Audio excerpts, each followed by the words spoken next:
Welcome back to my channel, guys. So today we are going to draw Thomas Shelby, as you know, from the Peaky Blinders, a fictional series.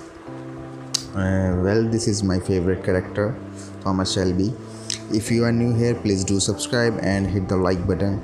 And as you know, we started from the hair, so let's get started from the hair by the 8B pencil. As we know that the hair should be dark, so this pencil is obviously the 8B pencil. It's called dark pencil. So let's get started.